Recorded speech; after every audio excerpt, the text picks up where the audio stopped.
Good morning. Welcome back to the Broadcast Retirement Network. I'm Jeff Snyder. This is BRN AM for Wednesday, May 5th, 2021. And here's our top story. A spring virus surge impacts business, travel, and the Olympics in Japan. Well, joining me now to discuss this and a lot more, Dr. Kenji Chida is an independent researcher for business, travel, and education. Kenji, it's great to see you. Thanks so much for joining us on the program this morning. It's great to see you again too, Jeff. So let's catch up. Obviously, the coronavirus still top of mind for many countries, including the great country of Japan. What's the latest there in terms of corona and shutdowns? Well, there's been an upswing in cases over the last few weeks, particularly in northern Japan, around Tokyo, actually in the bigger cities, Tokyo, Osaka in particular, but also in some of the minor cities, including where I live in Okayama, cases have increased dramatically compared to last year, where last year we had a national state of emergency, but although cases here were quite low, now it's looking like finally the coronavirus has come to this region, and we're getting like 40 to 60 cases a day, even in the countryside, really. Wow, that's significant. In terms of vaccination, because I want to talk about the impact economically to business, travel, small business, etc. But let's just talk about vaccination. Are Japanese citizens, people in the country, being vaccinated? Is that part of the issue, or is it just a virus running its course? It's a variant potentially. What's your assessment there? Okay, yeah, I think this new variant is also running its course. But to answer your first question, people haven't really been vaccinated. According to one article I read, less than 1% of the population has been vaccinated so far.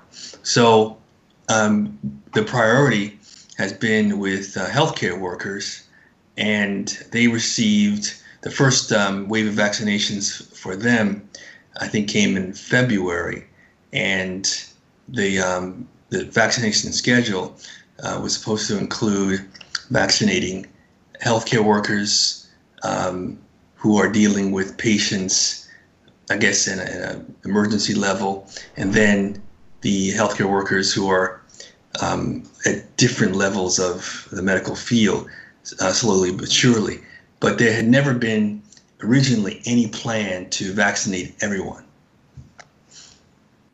Okay, so it's not the goal, and similar here in the States. I think we've got 100 million. We have a population of 331 million, give or take, here in the States. Right. Maybe a third to half of that's been vaccinated.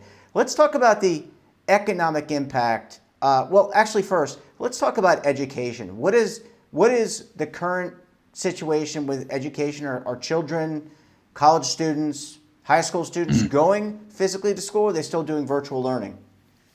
Well, I think for the most part, virtual learning had stopped after the state of emergencies were lifted the first time. So university students went back to the classroom face-to-face under new protocols, and using alcohol to wash your hands, not taking elevators, wearing masks, that sort of thing, social distancing. But also probably some universities kept some large classes online, but basically they were face-to-face for universities. Now, high school students have by and large been face-to-face through all of this, with one exception during the state of emergency where they just stayed home. But even now, I think they're still back, still going to continue to be face-to-face. Yeah, and that seems to be kind of here in the States. Children are returning back to school, although some of the universities have a prerequisite to get vaccinated. Let's talk about business. Japanese, very productive citizens, very productive people. Where are we with reopening businesses, especially small businesses who have been I think, overwhelmingly impacted, probably not only in Japan, here in the U.S. and other places around the world? Well, unfortunately, because of the new state of emergency, which I believe has affected about 10 prefectures, there are a lot of businesses that have been ordered to close, particularly, once again, restaurants and entertainment establishments, particularly ones that serve alcohol. So it's kind of back to what it was during the first state of emergency. And you may know that right now we're in the middle of Golden Week, which is a string of national holidays. So it's another blow to all businesses that rely on this leisure time. That, I mean, of course, it had been traditionally a travel time, but even if people didn't travel abroad or domestically, they at least went to restaurants and went shopping during this time. Now they really can't do that. So it's been a blow.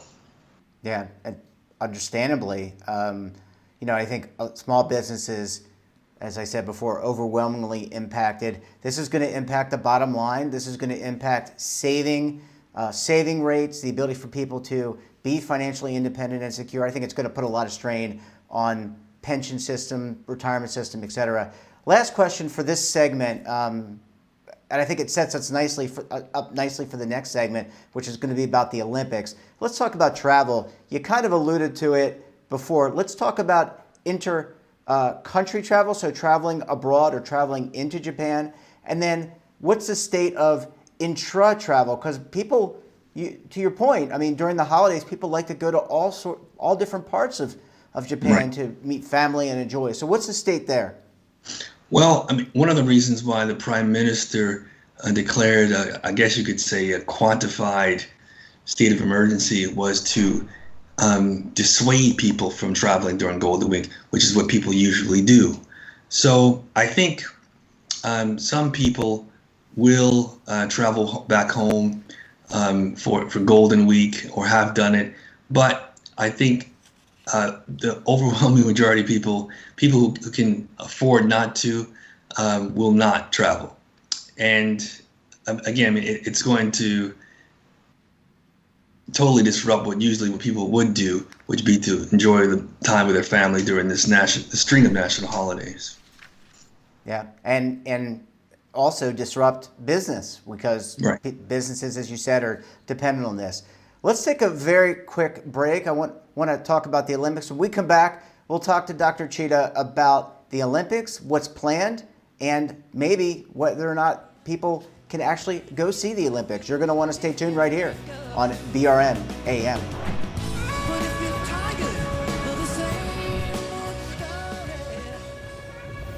Imagine a new television network that will make you richer, healthier, and in control of your financial future.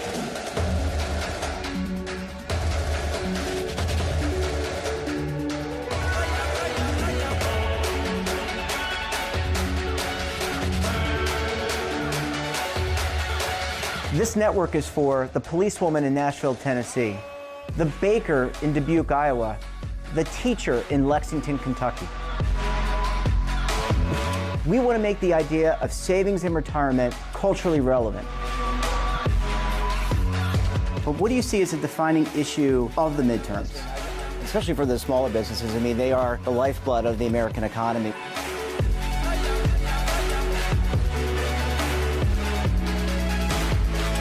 Featuring exclusive interviews, current affairs, and docuseries. 33 years old, you retired early. The philosophy is money only matters if it helps you live a life that you love. But you got to start thinking about retirement as soon as you get in. The Broadcast Retirement Network will drive very high engagement with premium partnerships. So this isn't retirement and savings for your parents or grandparents. This is for all Americans. And we're going to change the way you think about money.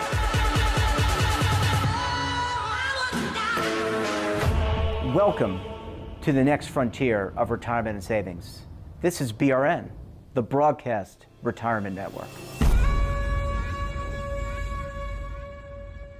Are you stuck with a low credit score? A credit report and score that's causing you to be denied credit or pay higher interest rates than others for the same things? Then do what Terrence did and call Credit Repaired for your free credit evaluation to help restore your credit. I started thinking about buying a new house, and my score wasn't where I needed it to be. I called and spoke with one of the representatives, and we just had a good conversation, and I liked what he was saying.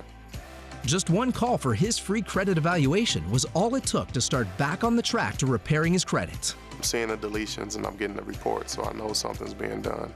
It does make a difference to me. All it takes is one call to get started. Credit Repair has given me a second chance to have a better credit score. Don't let a low credit score hold you back another day. Do what Terrence did and make the call for your free credit evaluation. Call 800-819-4152. That's 800-819-4152. Again, 800-819-4152. Welcome back. We're talking to Dr. Kenji Cheetah this morning. Kenji, thanks so much for staying with us. No problem, Jeff. Yeah, we covered a lot of issues in the first segment. Let's talk about the Olympics. This is something that been planned for years and years. You know, we have Olympics in different countries. There's a lot of preparation that goes into it, building stadia, housing, and then also the influx of new business, that's business opportunities for small and larger businesses. What's the latest in terms of the hosting of the Olympics? Well, I mean, I'm sure you know it's scheduled to go on as planned in 2021 with the opening ceremonies, I believe, set for July 30th.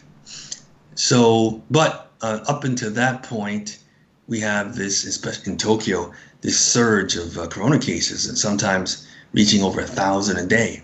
So Tokyo is under this quasi state of emergency, and I guess the president of the IOC is looking at it, but seemingly supportive of the Olympics going on. And apparently he's supposed to visit Japan in May, I believe, probably next week, I think, and assess the situation. But from what I can see, it seems like it's going to go ahead as planned. Well, I guess that's good news. I mean, it's a tradition. I think there are a lot of athletes that have planned for this, and it's trying to go on business as usual or normalcy is, I think, really important mentally, psychologically. But are they allowing visitors? When you and I chatted, I would say a month or 2 months ago, they were thinking of not having any visitors or fans, not even from Japan. Is that still the case? Right. Well, from what I've read, they are considering allowing spectators in small numbers of Japanese locals, and that would be it as far as spectators would go. Yeah, go ahead. I'm sorry. No, and other than that, the only people who would be there would be the athletes themselves and their trainers and supporting staff. Yeah, and it seems like this bubble mentality. I mean, we have the National Hockey League. We have hockey here. So last year they had basically a bubble where the teams from each conference went to one of two locations and played the tournament there. And it sounds like it's very similar. So I would think that there are very rigorous protocols that, when these athletes come in, they've got to be tested again, retested in perpetuity as long as they're there. Probably something like that's going to happen, and but I imagine that some of the athletes will be allowed to do nice things like go sightseeing a little bit, but still within a bubble. Say being able to travel together at all time on a bus and go to designated areas and something like that. I imagine they'll be able to do something like that. Now let's talk about corporate, sponsorships and business. Here in the States, when you have an all-star game, the Super Bowl, the U.S. Open, big events, and that means corporate sponsorships. It means a lot of dollars to the local community. This is kind of elevated. I mean, these are the premier amateur athletes from around the world competing. a lot of great business opportunity. I would suspect that some of that is a little blunted because we don't have fans. We don't have people that are, other than local Japanese fans coming in. So that's going to severely blunt business opportunity. I think on the international level, I definitely would agree. Locally, the fervor for holding the Olympics in Japan in 2020, now 2021, has never really died, and it's almost surreal that we see the logo, the characters all over the place. We've been seeing it for, I think it's going on like 5 years. We've been seeing the same thing, even though the event hasn't happened yet. And there are lots of major corporate sponsors for the Olympics in Japan. Local domestic companies, for example, Panasonic is a big one. And for them, and for companies like them, this is it's still a great way to reach a new audience and show support for the country more than anything else. Yeah, and that's good. I mean, I think, look, you can't have normalcy because normalcy is out the window with the pandemic. So you try to maintain these sponsors, and I think a lot of the sponsors around the world are trying to participate in sporting events. It's a distraction. It's it lets you know that some level of life is going on, but it does have an effect. And I just think about it from all the expenditures of building arenas or the facilities, and to have them underutilized. A lot of times when they build these facilities, they have a longer term purpose, like they convert them into stadia or convention or other types of facilities, but that short-term gain really, I think, muted. I think in the short run. Well, I mean, yeah, and also in addition to that, there's still a sentiment of doubt about what you just mentioned, in the sense of, they did manage to save money by reusing older stadiums and retooling them, but they did a lot of, you could say, by building new housing, they did and new facilities. They ended up relocating a lot of people, it's been written about quite a bit about the, I guess you could say, the working class or lower income people being greatly affected by the Olympics in Tokyo, and it's almost, for some people, it's like, to what end? In a sense, and it's something that the government, in a sense, I guess, took for granted, and it's just a normal thing to do, relocating people, particularly people who were living in subsidized housing and things like that, and quite a price to pay. And I guess one of the issues going forward is, should Japan even host another Olympics in the future, given all the financial constraints of this one? Yeah, and to your point, and I think this is an example of what people don't think about. And it's not that they don't think about it, but there's so much fervor around participating in the Olympics, getting it, what it's going to mean to business, that you don't think about the disruption. And for a group of people, a segment of the population, to be disrupted not only by COVID, the financial constraints around COVID, and now this, I think it probably has this, I know it has a domino effect. Well, Kenji, this is a topic that I think deserves a lot more coverage. Unfortunately, we don't have the time to go into it any more detail, but we're going to have you back. Thank you so much for joining us on the program. We look forward to having you back again very soon. Thanks for having me, and I'm looking forward to coming back.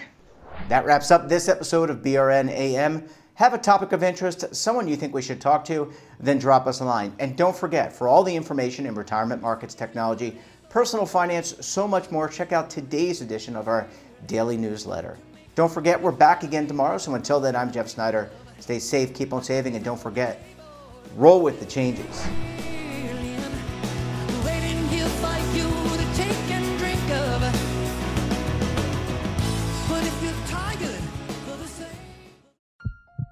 Are you being audited? And do you owe the IRS $10,000 or more in back taxes?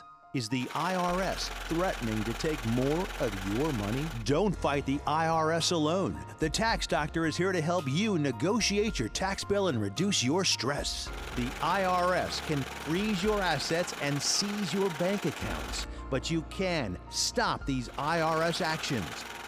The Tax Doctor will work with you using our years of experience to represent your case to help you get the best resolution under the IRS guidelines. Help is here to deal with the IRS to reduce your stress. We've handled thousands of cases, so we know what we're doing. If you owe $10,000 or more in back taxes, do not call the IRS alone. Call a Tax Doctor now for a tax emergency analysis. Call 800-224-6439.